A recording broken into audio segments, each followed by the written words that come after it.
வணக்கம் நேயர்களே.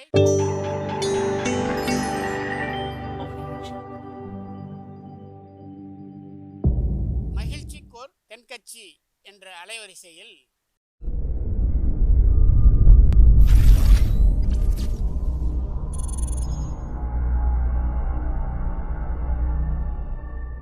சிரிப்போம், சிந்திப்போம், செயல்படுவோம் என்ற தொடர் நிகழ்ச்சி தினமும் காலை 8 மணிக்கு யூடியூப் அலைவரிசையில் ஒளிபரப்பாகும் என்பதை மகிழ்ச்சியோடு தெரிவித்துக் கொள்கிறோம்.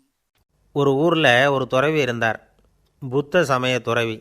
அந்த ஊர் மன்னன் அவரை பற்றி கேள்விப்பட்டிருக்கான். ஒரு நாள் புறப்பட்டு போனான். துறவியின் பாதங்களை தொட்டு வணங்கினான். அதுக்கப்புறம் சொன்னான், ஐயா, நான் உங்களை அரண்மனைக்கு அழைச்சிட்டு போகிறதுக்காக வந்திருக்கிறேன்.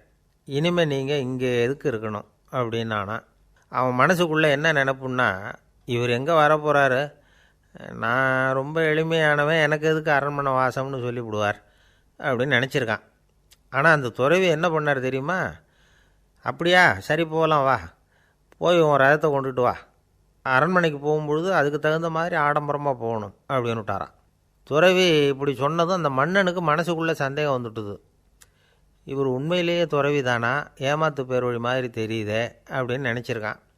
இருந்தாலும் இனிமேல் என்ன பண்ணுறது, சொல்லியாச்சு. ரதத்தை கொண்டுகிட்டு வந்தான். துறவி ஏறி உக்காந்தார். பக்கத்தில் ராஜா. அவர் ரொம்ப உற்சாகமாக வரார். இவன் ரொம்ப சோர்ந்து போய் வரான். துறவி மரத்தடியிலேயே வாழ்ந்து பழக்கப்பட்டவர். அரண்மனையில் எளிமையாக ஒரு இடத்துல உக்காந்துக்குவார் அப்படின்னு நினச்சான். ஆனால் அப்படி இல்லை. அரண்மனைக்கு வந்த உடனே அந்த துறவி அதை கொண்டுட்டு வா, இதை கொண்டுட்டு வான்னு சொல்லி உத்தரவு போட ஆரம்பிச்சிட்டார். அரண்மனையில் இருந்தால் அரசனை மாதிரி இருக்கணும் அப்படிங்கிறார். ராத்திரி பூரா சௌகரியமாக தூங்கினார். பகலில் அரண்மனை தோட்டத்தில் உலாவ வேண்டியது, நீச்சல் குளத்தில் குளிக்க வேண்டியது, இப்படியே பொழுது போக்கிட்டு இருக்கிறார். அந்த அரண்மனையில் துறவி மகிழ்ச்சியாக இருக்கிறார். மன்னனால் அப்படி இருக்க முடியல. அவருக்கு எந்த கவலையும் இல்லை, இவனுக்கு அரசாங்க கவலைகள். துறவி அப்படி இருக்கிறத இவனால் தாங்கிக்க முடியல. ஒரு நாள் அவர்கிட்டயே போய், நான் உங்ககிட்ட கொஞ்சம் பேசணும் நானா. துறவி பார்த்தார். நான் இந்த அரண்மனைக்கு வரும்பொழுதே நீ என்னமோ என்கிட்ட கேட்கணும்னு நினச்ச. ஏன் காலதாமதம்? நீ அனாவசியமாக உன்னையே தொந்தரவு பண்ணிகிட்ருக்கிற. நீ கவலையாக இருக்கேங்கிறது எனக்கு புரியுது. நான் மரத்தடியில் இருந்தப்போ கூட என்னை அடிக்கடி சந்திச்சுக்கிட்டு இருப்பேன். ஏதாவது விளக்கம் கேட்குறது உண்டு. இங்கே வந்த பிறகு என்னை சந்திக்கிறது கூட அபூர்வமாக போயிட்டுது. நீ இப்போ என்ன கேட்க போகிறேங்கிறது எனக்கு தெரியும், இருந்தாலும் கேள் அப்படின்னாராம். வேறு ஒன்றும் இல்லைங்க, இப்போ உங்களுக்கும் எனக்கு என்ன வித்தியாசம்? 2 பேரும் அரண்மனையில் தான் இருக்கிறோம். நீங்கள் மகிழ்ச்சியாக இருக்கிறீங்க, நான் அப்படி இருக்க முடியல. இவ்வளவுக்கும் நீங்கள் முன்னாடி இருந்தது மாதிரி இல்லை. தினமும் தங்கத்தேர் கேட்குறீங்க, உயர்தரமான ஆடைகள் அணியிறீங்க, சுவையான சாப்பாடு. இப்படி இருக்கிறப்போ உங்களுக்கும் எனக்கு என்ன வித்தியாசம்? இதுதான் மன்னனுடைய கேள்வி. இதுக்கு பதில் சொல்கிறேன், என் கூட புறப்பட்டு வா, இந்த நகரத்துக்கு வெளியில் போவோம் அப்படின்னு சொல்லி அரசனை கூப்பிட்டுக்கிட்டு ஊர் எல்லைக்கு சேர்ந்தார் துறவி. அங்கே போய் சொன்னார், இதை பாருப்பா, இந்த இடத்த தான் தேடிக்கிட்டு இருந்தேன்.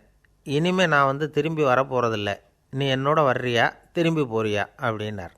நான் எப்படிங்க உங்கள் கூட வர முடியும்?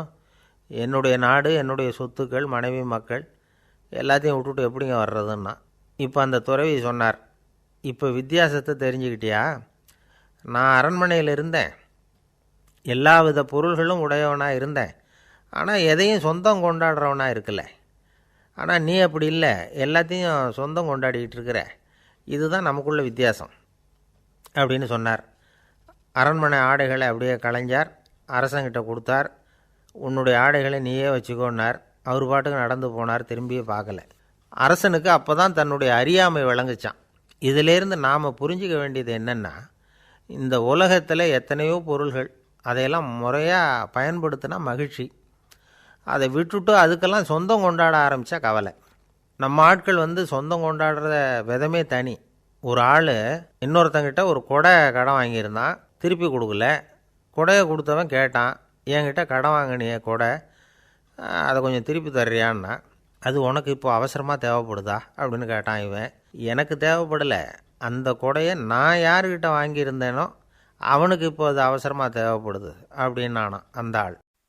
ஐயா தென்கட்சி கோ சுவாமிநாதன் அவர்களின் மகிழ்ச்சிக்கோர் தென்கட்சி தொடர் நிகழ்ச்சியினை கேட்டு பயன்பெறுங்கள். நிகழ்ச்சியினை பிடித்திருந்தால் உங்களுக்கு கமெண்ட் பாக்ஸில் உங்கள் கமெண்ட்டுகளை பதிவு செய்யுங்கள், ஷேர் செய்யுங்கள், லைக் செய்யுங்கள், கண்டிப்பாக சப்ஸ்கிரைப் செய்யுங்கள். நன்றி, வணக்கம்.